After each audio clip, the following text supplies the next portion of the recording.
Welcome to Sober Sunrise, a podcast bringing you AA speaker meetings with stories of experience, strength, and hope from around the world. We bring you several new speakers weekly, so be sure to subscribe. We hope to always remain an ad-free podcast, so if you'd like to help us remain self-supporting, please visit our website at sober-sunrise.com.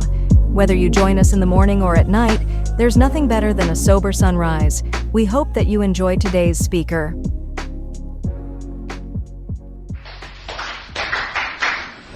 Good evening, everybody. My name is Chris, and I am an alcoholic. It's a very interesting topic. I think I've probably spoken a little bit about it before, but having it as a topic made me think. What really has happened. I believe we're in the middle of a renaissance. I believe that there are groups springing up all over the world that are literature-based meetings, solution-based meetings that are using the book Alcoholics Anonymous as a recovery tool for experiencing the freedom from alcohol, the spiritual transformation that's inherent in working the exercises and the steps in the book Alcoholics Anonymous. And so it is an interesting topic for me. Like the other two speakers, Scott and Jonathan, my experience showing up in the rooms of AA was an insufficient experience for me, just showing up in the fellowship. I believe very, very much in what you find in the Big Book. The explanations in the Big Book make good sense to me. They're not necessarily scientific, but they're observable. And one of the things that is observable is there's a scale in alcoholism. No matter how far down the scale we've gone, we'll find our experience can benefit others. One's ability to quit on a non-spiritual basis will depend upon the amount of control one has lost in drink. There's a lot of references to this scale in the book. If you look in the chapter to wives, it's got the 4 different kinds of drinkers, alcoholics, and each one is progressively worse. And I believe that the fellowship itself can be a solution to some people who show up in Alcoholics Anonymous, and that's a good thing. But I think if you've gone down the scale as far as some of us had, you'll find that a fellowship experience by itself is going to be insufficient. And hence, the Big Book Workshop that we're having today. Now, there's some controversy rolling around the different conferences and different speakers in Alcoholics Anonymous today. And many of them see the Big Book movement as radical, as newfangled, and as kind of a threat to the unity of Alcoholics Anonymous. I've heard this from multiple fronts. I want to talk about where personally, this Big Book thing came from me. And I want to liken it to something, just to give us some perspective. I've been a kind of a historian of religion, a scholar of religion for a long time, and I've done much biblical study, especially New Testament study. And one of the things that I found out was, I think we all know the experience of being a born-again Christian, the experience of believing the Bible is the inerrant Word of God, that if it's in the Bible, it's true. We all know people who believe this, and there's areas of the country where they're basically in the majority, the born-again brand of Christianity. Now, what a lot of people don't know is that did not exist until about the 16th century. Up until that point in time, people used the Bible in a historical, metaphorical sense. In other words, they believed that there was some history in the Bible, and they believed that there was some of the stories in the Bible were meant to be understood metaphorically. Like these were stories that were designed to be read in congregations that would tell a lesson in how to live a moral and spiritual life. And then around the 16th century or so, I'm never good with numbers, a man named Tyndale came along, and he came up with the idea that if it's in the Bible, it's true. If it says this is exactly what it says, this is exactly what happened. And he's basically the guy that started pushing out the idea that the Bible was inerrant, and it was the Word of God, and it was to be understood literally.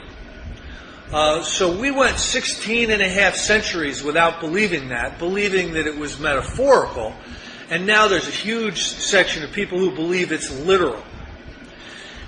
Now, why I tell this story is because when the book Alcoholics Anonymous was written, there were some things in it that said things like, these are the steps we took. Well, how could those have been the steps we took? You just wrote them. You know what I mean? Now, we need to understand this a little bit metaphorically. What Bill was talking about, he changed the steps and he numbered them. There was a reason he did that. The number 12 is a very spiritual, practically religious number. The things in the steps were things that they were doing back in the Oxford group, and they were certainly things that they were doing in the early AA groups. But a lot of the things in the Big Book that Bill talked about that they were doing, they really hadn't done yet. He was very prophetic. And he understood what was going to happen better. He was prophetic. He understood what was going to happen better than we can imagine. There's some promises in the Big Book that hadn't even happened to anybody yet. There are valid experiential promises that happen to us when we experience the work in the book Alcoholics Anonymous. Now, looking back at some of the history, I studied some of the history of AA long enough to know that I wasn't interested in studying it anymore.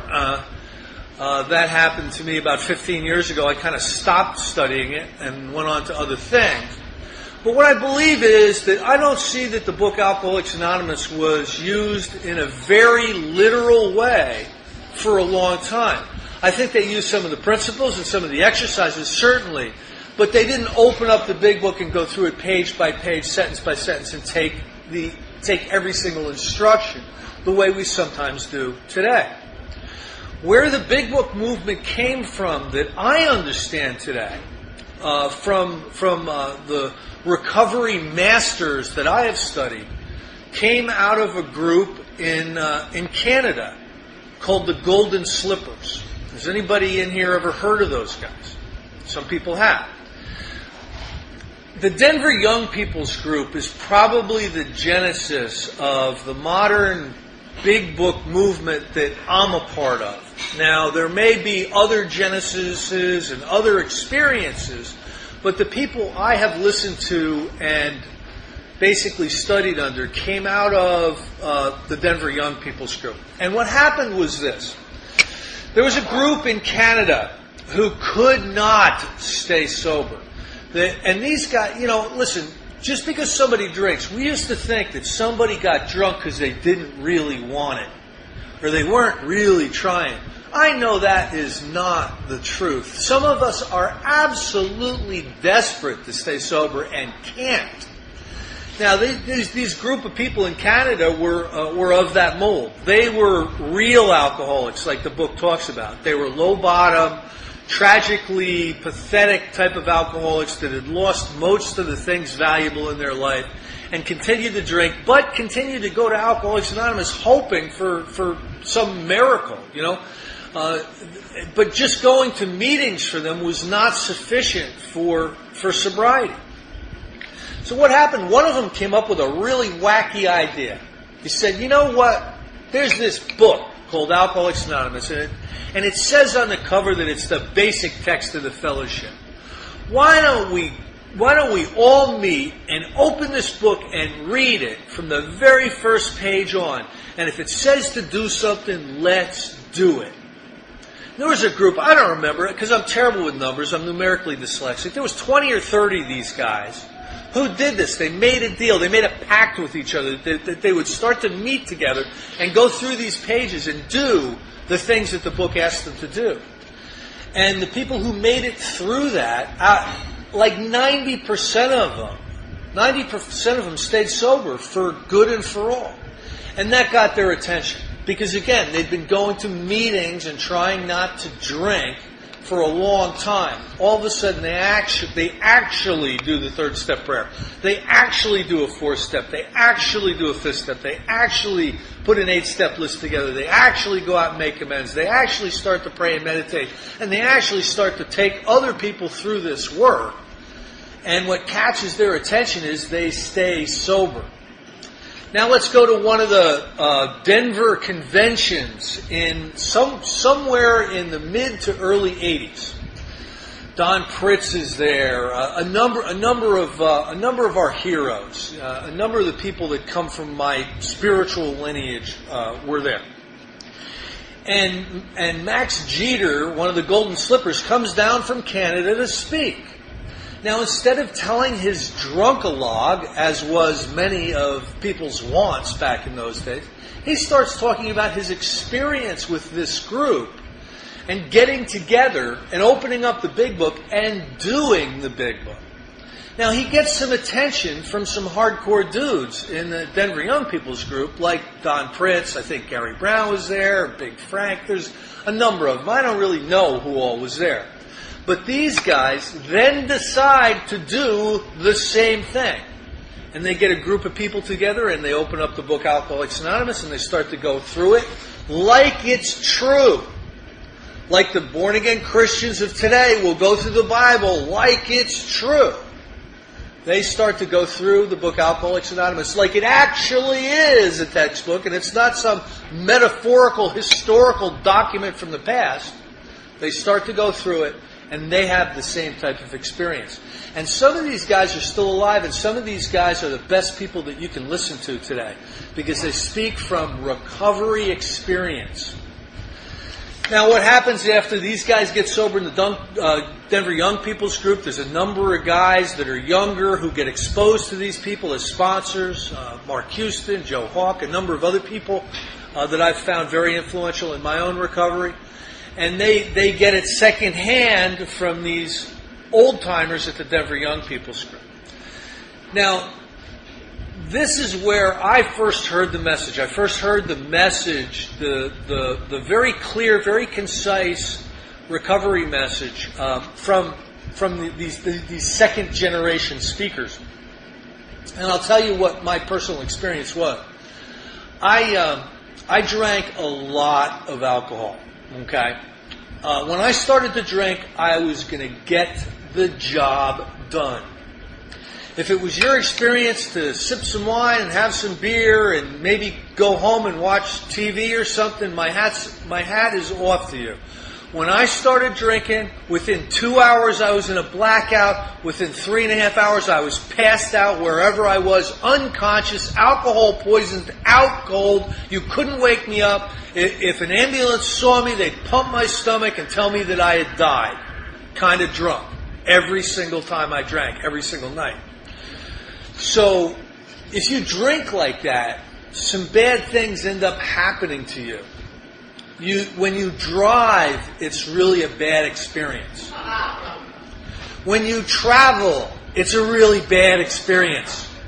When you try to date women, it's a really bad experience. They just hate it when you pass out on them at 8 o'clock at night on the date. You know what I mean? I was relegated to a room in my mother's house because that's the only safe place I could drink. Because I could pass out on the floor, wake up, crawl into bed about 1 in the morning, shake it off, come to the next morning and try to struggle to work, and it wasn't a big to-do. You know, I had zero social life. I had zero quality of life. I was drinking for that oblivion, that that sense of peace and comfort that came at once after 13 bourbons. You know what I'm talking about? Now, I get sober because I started to get violent. Listen, I'd lost my driver's license 3 times. I'd crashed 13 cars in totals. I didn't have a friend in the world left. I was damn near unemployable. I was 125 pounds soaking wet with yellow eyes because my liver was going into failure, and none of that crap bothered me. I always thought that people that showed up in rehab because of things like that, that was pathetic. How do you let cops force you to get sober? What got me sober was I started to get increasingly violent. I started to try to kill people and threaten to kill people. And that really got my attention for 2 reasons. One of them was I usually was fond of the people I was going to kill. And the other was I really didn't want to be in a cell the rest of my life, with some big, huge, bank robber. You know what I mean? Wearing some pink dress and doing a dance. That was not something that was on my list of to-dos. So this got my attention. The insanity got my attention. Listen, a normal person.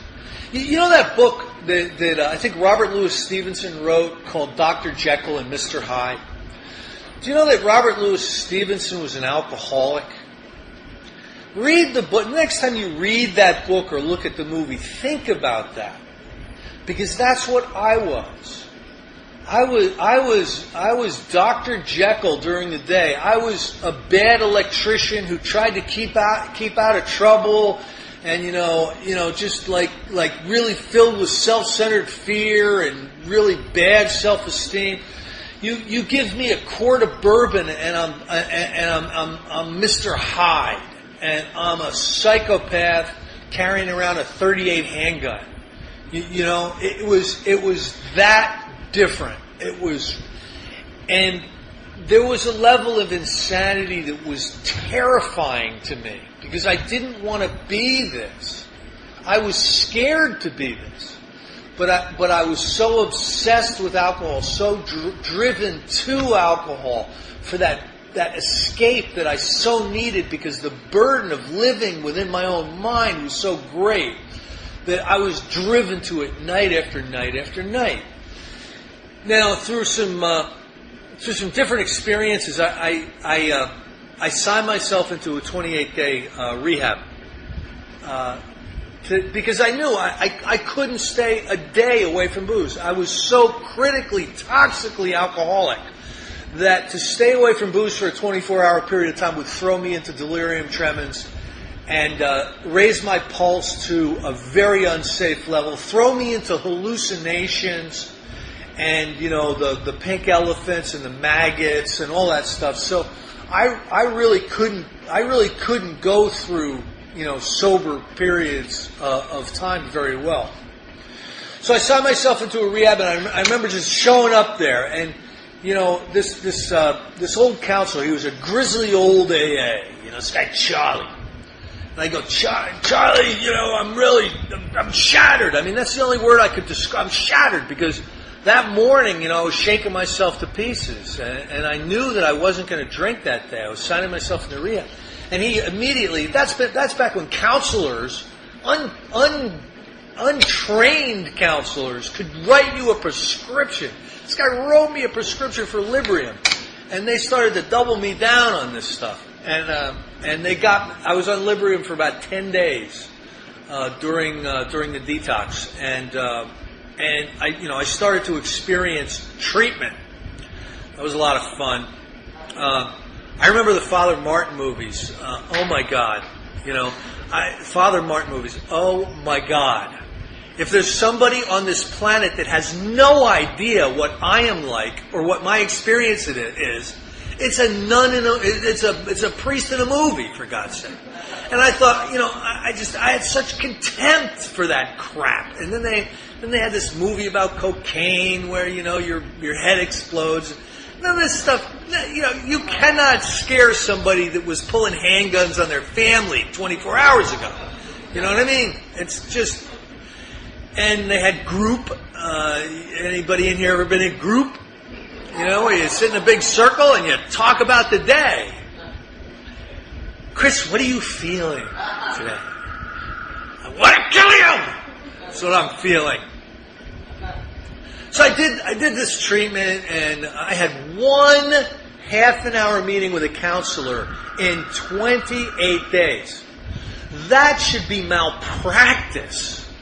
You know what I mean? I mean, they threw me into the population and just left me in there to, I started to organize everybody. That's right.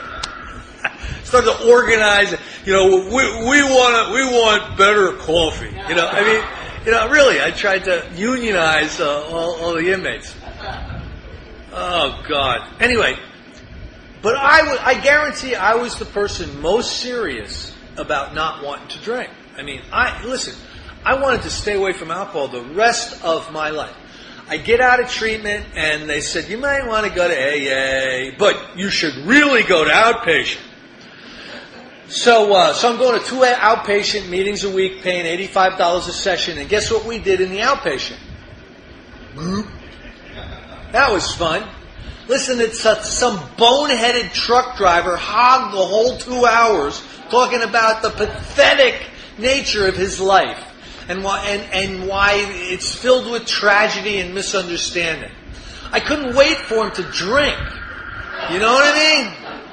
Just one moron after another I had to listen to. But I was doing it because I was told to, and I was even paying money for the privilege of being completely disgusted. That's how much I didn't want to drink. And I went to 2 AA meetings. They weren't a home group. They were just at the top of my street. And so I really, I had no idea of what was what. I thought I was doing what you were supposed to be doing. The people who were staying sober in aftercare doing what I was doing. I was going to 2 AA meetings, 2 outpatient meetings. What more do you guys want? I'm here. I was willing. But I didn't understand alcoholism. I didn't understand that the meetings were filled with heavy drinkers who all they had to do was decide not to drink and everything was going to be fine. You know what I mean? They could take a coffee commitment and feel part of, and everything was fine.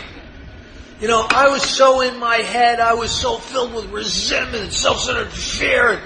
I'd walk into a meeting and I'd just be thinking, oh, God, I'm in a meeting.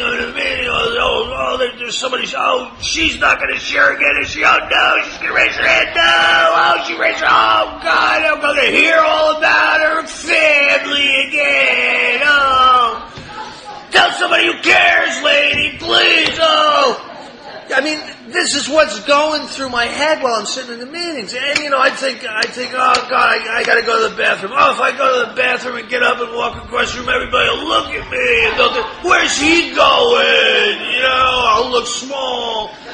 All this stuff is going, I'm nuts, okay?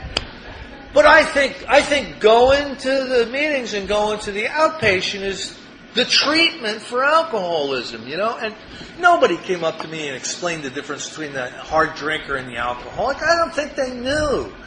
No one came up to me and said, Chris, you're not treating your alcoholism. All you're doing is showing up at the waiting room, That's all you're doing. And nobody told me that. I didn't know. So one day, on the way to an AA meeting, the thought crossed my mind that I probably wasn't doing this AA stuff all that well. I don't feel like I'm giving it 100%. People are saying, you got to give it 100%. I know if I buy a gallon of vodka and I drink it, I'll be able to come back and really do this AA stuff right. So I buy a gallon of vodka to improve my sobriety. Can I tell you it went wrong? Does that surprise anybody? Now, looking back on it, because you usually know things in hindsight, you're usually a clueless moron before that. I recognized the fact that I was suffering from an obsession of the mind. In the first step, it says we admitted we were alcoholic. We admitted we were powerless over alcohol. Being powerless over alcohol means lacking the power to choose when you're going to drink it and lacking the power to control it once you're drinking. So you really only got those two problems: when you're not drinking or when you're drinking. If it wasn't for those two problems, everything would be good. So I experienced suddenly. In the book Alcoholics Anonymous, it says, suddenly the thought crossed my mind that some whiskey and some milk wouldn't hurt me on a full stomach, so here's how. Well, I experienced the suddenly. I know what they feel like. Suddenly the thought crossed my mind that if I buy a gallon of vodka and drink it, it'll improve my sobriety. So I did it on the way to an AA meeting. Now, 3 glasses into this vodka, all of a sudden I realized the enormity of my mistake. Because I started to get drunk, and I opened the cage door to the beast, and the beast is going to fling open the cage doors and ram his hand up my ass and move me around like a puppet for who knows how many months, because I'm not going to have any control over that. I'm just going to be puppeting like this. So that's what happened. And 7 months I drank almost continuously. It was really ugly. It was really ugly. The obsession of the mind doesn't care if you're going to meetings. The obsession of the mind doesn't care if you've got a coffee commitment. The obsession of the mind doesn't care if you're on the grapevine committee or you're the cookie boy. The obsession of the mind is one powerful sumbitch if you're an alcoholic. And it is aggressive in its nature. And to fight something so aggressive as an obsession of the mind, you need an aggressive recovery process. And watching Father Martin movies and going to the closed-minded discussion meeting at the top of my street was not aggressive enough. So, after 7 months of absolute hell, it all culminated in a terrible scene at my house. Everybody split, and I come to, after being in a drunken blackout for days, and the pitiful and incomprehensible demoralization was so thick you could cut it. Terror, frustration, bewilderment, despair. That was the good part of what I was experiencing. I was seeing demons and flopping like a fish. It was not good. I didn't sleep for about 5 days during this detox, and at the end of 5 days, I thought I had my wits about me enough to get to a meeting. And I did. I got in my car and I drove to a meeting, just ringing and shattered with, this detox. Now, I knew that I was going to die, and, death didn't really scare me, but killing people I love did scare me. And it became very apparent that in my last blackout I had threatened my family with a gun. And it was just by the grace of God that I didn't shoot them all because they said something to me. You know how we are. And that terrified me more than anything. Death is almost welcome to alcoholics at different points in our time. We're not afraid of death. I mean, when the doctor said, if you don't quit drinking, you'll be dead in 5 years, you usually walk out of there going, I got 5 years! You're not like, I'm going to die. You're thinking, man, 5 years! Party! I mean, we're not scared.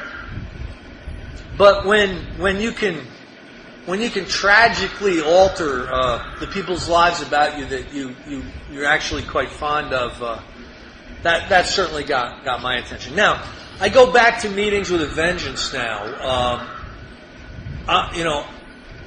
I know somehow deep inside that I didn't put enough into what I was doing for it to work. It would have worked if I did. So instead of going to 2 meetings a week, I'm now going to anywhere from 7 to 14. Saturdays I'm going to 3 meetings, and I'm plugging in as much as the self-centered fear will allow me. I'm doing as much as the self-centered fear will allow me. Like for a while I was rendered mute in AA. I had to go to meetings where they would call on you to learn to share because I could not raise my hand. That was too much for me to bear. But I was going to a bunch of meetings, and I got a sponsor. It says, get a sponsor. I got a sponsor. My sponsor had a service ethic, so he was asking me to do things. Like be a coffee maker, help out at the treatment center picnic, drive the boobies from the hatch to the meeting, and go out to the diner afterward. And I started doing all of this fellowship stuff. Now, nobody ever came up to me and said, Chris, none of that is treatment for alcoholism. That's participation in the recovery fellowship. That's some service.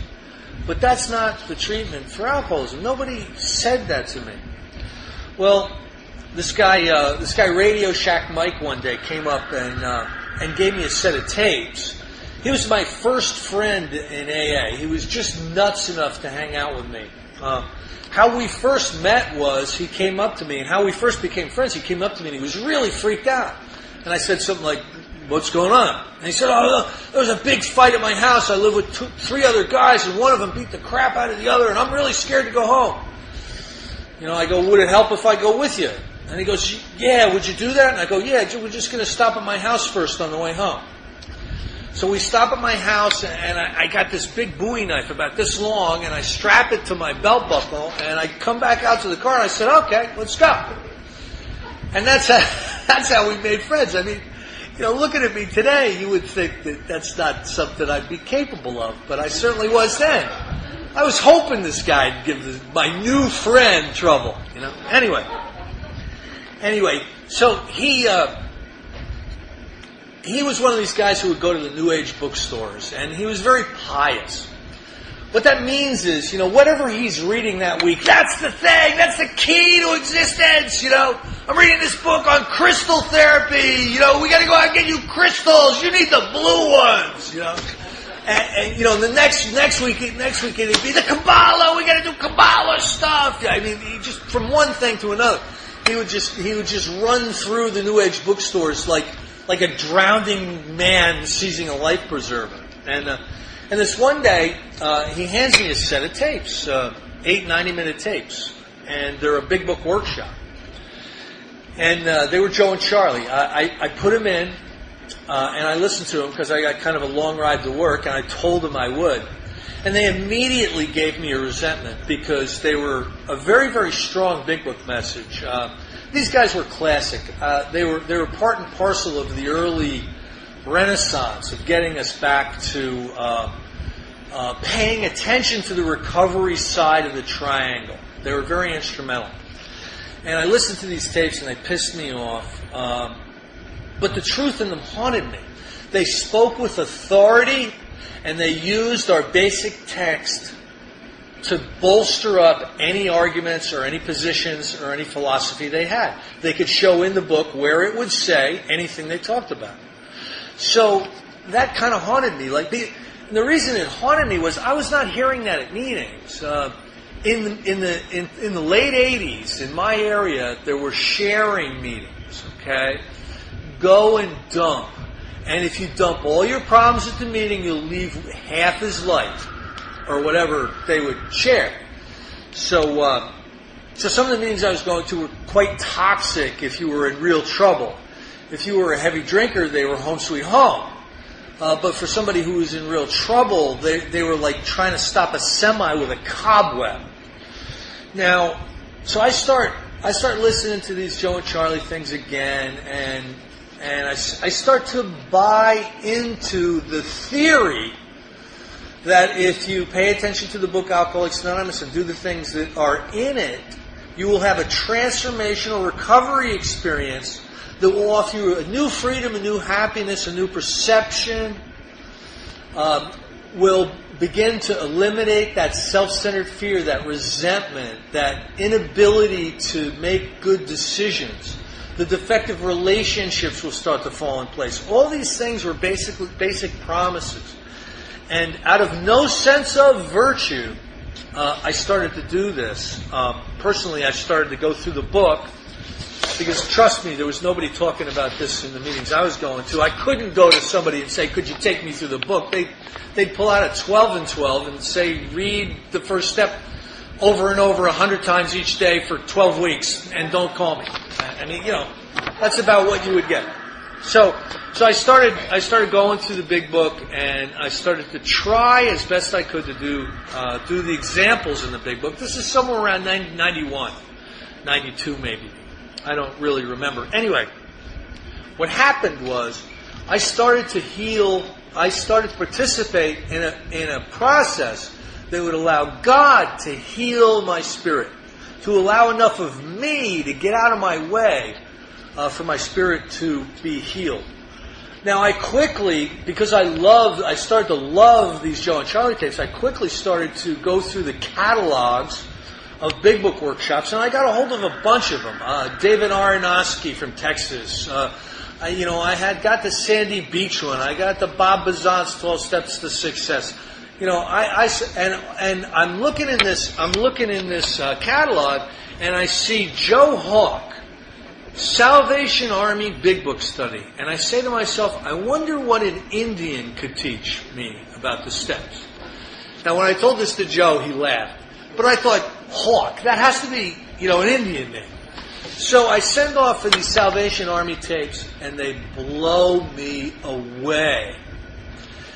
Never had I heard the recovery mechanics put in such detail. He was meticulous in his instruction. You got to understand, he was giving instruction to people in a Salvation Army. Has anybody ever had a Salvation Army commitment? I have. You're talking to the living dead at a Salvation Army meeting, okay? They're there to get off the streets, get a cup of coffee, and try to find somebody to rob. So to try to instruct them on the big book, you had to be pretty specific, pretty sophomoric, pretty clear. So that's what these tapes were about, and they blew my mind. They started me on a recovery trajectory that I'm still on. Now that's my personal experience with Big Book recovery. Now, I really don't want it to sound like I'm critical of meetings or critical of sharing or anything like that. I know it sounds that way, but I want you to believe that I think that every meeting out there should be out there. I think that every sponsorship style is appropriate for certain people. I definitely, though, believe that if you're in real trouble with alcoholism and you've grown chronic and advanced with your case of alcoholism, your best hope is a recovery experience similar to the one that they talk about in the book Alcoholics Anonymous. When Bill was describing this in the book, he was describing some of the tactics that they used with very low-bottom alcoholics. In the first 5 years or so, they were going after people that were in straitjackets. I mean, they were going after the real hardcore, low-bottom, lost everything, pathetic, pants-pissing alcoholics. And that's who they were working with. So a lot of times, the instructions in the book are about powerful enough and transformative enough to help those that are really, really sick. That's why when the majority of AA members read the book Alcoholics Anonymous, they see it as a historical document that was an overreaction to something that they've learned a lot more about today because we go to meetings and we share. And that's their truth. That's what they see and that's what they experience. Again, I want to make very, very clear that there's a scale of alcoholism and this big book movement that is afoot. I don't really think that we're about hurting the unity of AA. I don't think we're about making the old timers that wouldn't know a step if it bit them on the ass look bad. That's not what this is about, although many of them think that. What this is about is finding the people who are critical, who are chronic, and offering them the set of tools that's going to be sufficient for their recovery. Because we lose too many people today. I was dabbling in the professional treatment community.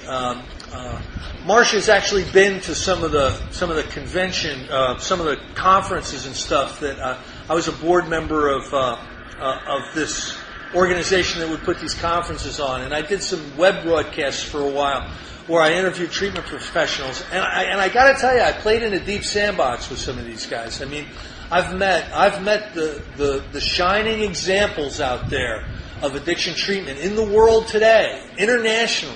I've met many of them. And some of them get it.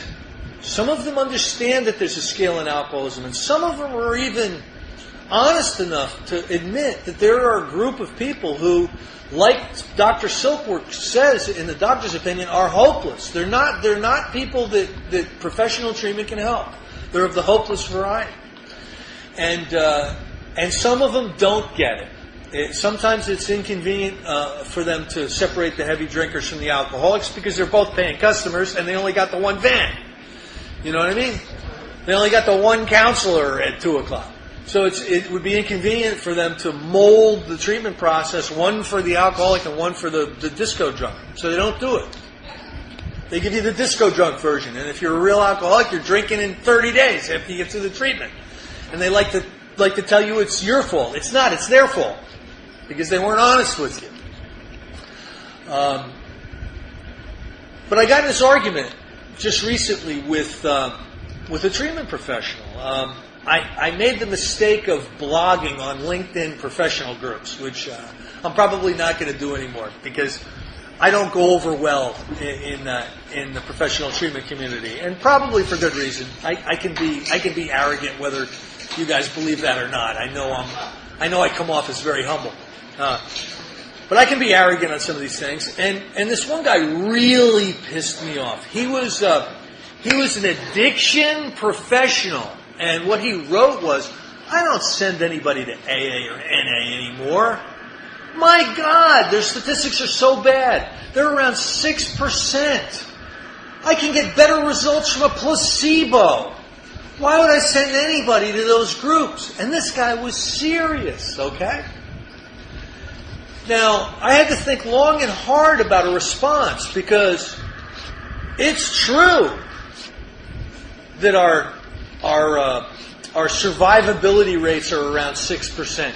If you take your census at the door, however, what is also true is rarely have we seen a person fail who has thoroughly followed the path. So my instructions to what I put in my reply to this guy was, as a medical professional, if 100 people came to you for a specific operation and 95% of them sat in the waiting room but would not go in for the operation, should I hold you accountable to a 5% treatment rate? And he wrote back, no. Well, I said, you're holding us responsible for a recovery statistic for people that are sitting in the waiting room. Rarely have we seen a person fail who's thoroughly followed the path. Ask those people, did they do a fearless and thorough 4-step inventory? Did they do a 4-column resentment inventory? Did they share everything, holding nothing back in a 5th step? Did they put a list together of all the people and institutions they'd harmed? Did they go out and actually make amends to all those people and institutions that they harmed? Do they have a prayer and meditation regime that they practice consistently on a daily basis, morning, during the day, and at night? And are they working with other alcoholics, taking them through the 12 steps? Because that is thoroughly following the path. That is our operation.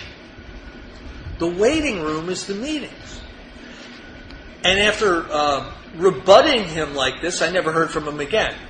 I think he probably saw, my particular response as inconvenient to his pet theory that AA sucks. But anyway, both of those things are true. 6%, and rarely have we seen a person fail. They're both true. I don't know if I've talked on the history of the Big Book movement. Again, I always make this disclaimer. Anytime I talk about history, please understand that history is a movable science. No one can actually go back in time with a video camera and record it as it is. Many of us bring our own perceptions and our own pet theories into the study of history, and thereby skew it a little bit to the left or a little bit to the right. And I make no claims as to accuracy in numbers or events or anything like that. It's basically doesn't make it not true just because it didn't happen that way. Doesn't make it not true. It's true. It's true in the fact that these things happened and were experienced in one way or another. And today we have the recovery movement, the big book thumpers, whatever you want to call them, alive and well in the English-speaking world today, and that's a good thing. Should everything be that way? No. We're only a small minority of AA members are the hardcore, hopeless, real alcoholics, and we should recognize the fact that there's freedom and there's traditions in Alcoholics Anonymous to allow Alcoholics Anonymous to be what it wants to be. And I think that that's right and good. And I think that as alcoholics who are recovered alcoholics, I think it's our job to go into meetings not to piss off the old-timers and make them feel small, but to try to find the alcoholics who are struggling, trying to stay sober on fellowship and service alone, and single them out. Scott talked about going up to somebody. Jonathan grabs people. That's what we should be doing. We should be finding the people who are in real trouble and offering them a solution, and never trying to stand above any other alcoholic. Because we're big bookers does not make us better alcoholics than the oral tradition version. It doesn't. It just means that we're a little bit sicker than some of the other people, and we might need a little bit stronger medicine. Our medicine is recovery, and I want to thank Dave for coming up with this idea.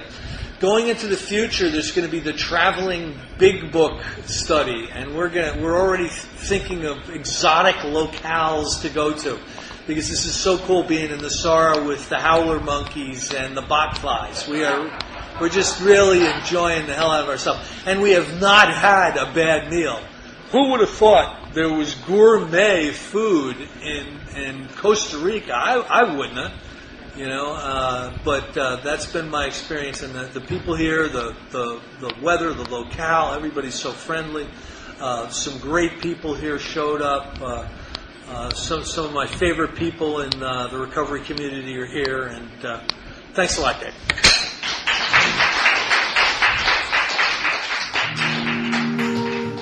Thank you for listening to Sober Sunrise. If you enjoyed today's episode, please give it a thumbs up as it will help share the message. Until next time, have a great day.